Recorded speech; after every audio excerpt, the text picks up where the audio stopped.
let's talk about Gundam Build Metaverse. Instead of cutting the video short after less than a minute and just saying that Gundam Build Metaverse is an absolute dumpster fire, let's try and have a little bit more of a thorough look into it to try and kind of find some good out of it. Now, we do need to get the elephant in the room out of the way. It is an advert. It's not just an advert for Gunpla, but it's an advert for the metaverse itself. Now, I didn't have access to the metaverse itself. The UK didn't get that, unfortunately. It was just Japan and America. But I did hear that it was severely underwhelming and, for some unknown reason, prematurely ended. So, episode 1 was released on Friday the 6th of October. From what I understand, episodes 2 and 3 were supposed to be available within the metaverse on the Saturday and the Sunday, but the metaverse itself was slightly delayed for whatever reason, so they did come out a little bit later. Now, the main downside to this was that obviously people within the metaverse couldn't help themselves but to put some spoilers up. So even though they didn't put the whole episode, they showed some cool cameo bits and stuff. So you kind of got a bit of a gist as to what was going on. So by the time that the eventual viewing for the rest of the world came round on the 20th, we'd already seen some bits that were going to happen, but we still had to wait 2 weeks to actually see it. So to take a subjective view of the whole of the metaverse anime, let's kind of break down the episodes one by one. So starting with the episode 1, I think that it was kind of a strong start, to be honest with you. Now, there was a sad whiff of P Bandai within the first few seconds when we saw the Blue La Gundam, or as it actually turned out to be, Gundam Base exclusive, but I guess that's just Bandai trying to make money. Although, considering that a few seconds later, the Perfect Strike Freedom Rouge showed up, and that's a normal release as we later found out, then I think Bandai just probably couldn't help themselves to do at least one exclusive. Oh wait, they did too. We then get kind of normal build series vibes. We get a new waifu that the internet went absolutely nuts over, and a little later we get our first cameo. Now, spoiler alert, considering that she gets a whole model kit dedicated to her, she does absolutely next to nothing in the whole series and kind of felt placed in there just because she had to be. We then get our next cameo, which turns into it was an okay battle scene, despite the absolutely weird fan service. And then the episode ended with an avatar turning into the image of a real person, with the most obvious plot twist that there was of the senpai waifu being revealed as Mask Lady, which, to be honest with you, I think the whole internet had actually worked out by this point. But we did see this guy turn up in episode 1, and so the mild weaknesses of the story could be overlooked so far, in my opinion anyway.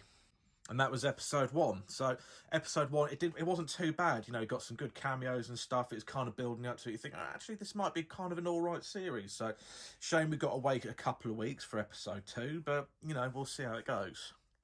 So then here we go. So it's time for episode 2. So we open up with the most realistic new Gundam that isn't wonky at all in the flashback, before we find out the backstory for our antagonist.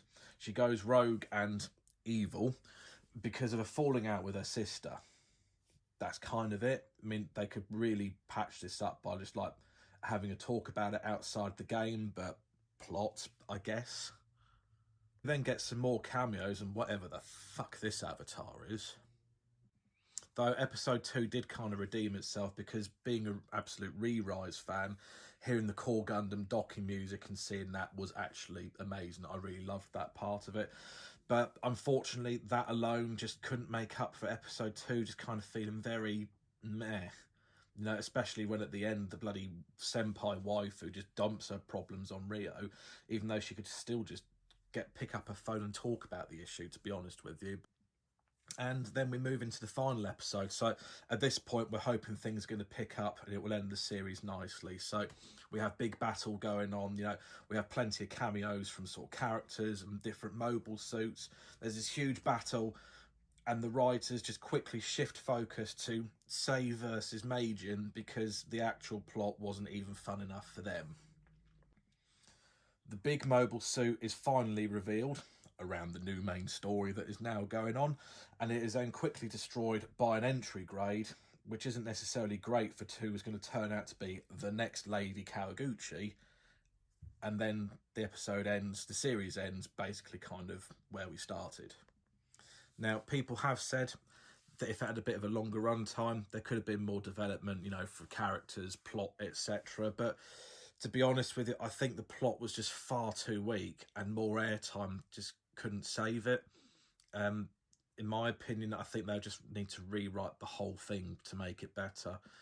You know, there was more enjoyable story, even if it was, you know, equally as goofy, in 6 10-minute episodes of Gundam Breaker Battlelog than there was in the 3 25-minute episodes of Gundam Build Metaverse. Now, typically, I can't find it again now, but I did read somewhere that apparently they might be continuing Gundam Build Metaverse with like another series that kind of links on directly where this one finished up. So maybe in the future, if they might kind of rewrite things a little bit, like drop the huge metaverse hints and just kind of concentrate on the anime itself and make things a little bit better. But I don't know if it's going to pick up right where it left off. That might be a little bit difficult, especially if they're going to try and squeeze all the cameos in, because we kind of already seen everything that was going to be interesting in this happen already. But I think at the end of the day, that is the main issue.